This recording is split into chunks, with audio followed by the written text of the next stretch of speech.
নমস্কার, মিঠুস কিচেনে সবাইকে স্বাগত। কেমন আছেন? নিশ্চয়ই ভালো আছেন, আমরা ভালো। আজ আমি পেঁয়াজ কারি, আলু, বেগুন, সিম দিয়ে একটা চচ্চড়ি করে দেখাবো। তার জন্য তেল বসিয়ে দিয়েছি, দেবো 5 ফোড়ন। ফোড়নটা হয়ে গেছে, দেবো একটু পেঁয়াজ, একটু টমেটো। পেঁয়াজ কালির তরকারিতে পেঁয়াজ দিলে বেশি টেস্ট হয়।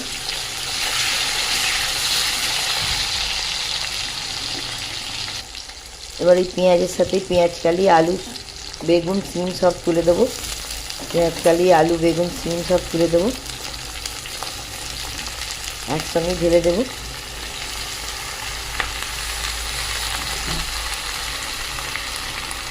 একটু নুন দিয়ে চাপা দিয়ে দেবো যাতে পেঁয়াজ কালি থেকে জলটা বেরিয়ে যায়, আর ওই জলেই রান্নাটা হয়ে যাবে। আমি জল দেবো না, নুন দিয়ে একটু ভালো করে নেড়ে চাপা দিয়ে দেবো।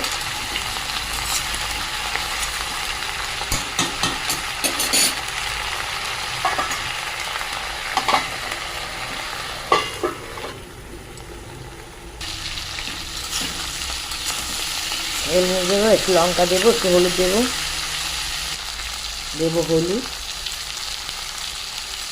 দেবো লঙ্কা গুঁড়ো। ঝালটা যে যার মতো করে দেবেন, যে যেমনভাবে ঝাল খাবে, কেউ ঝাল বেশি খায়, কেউ কম খায়।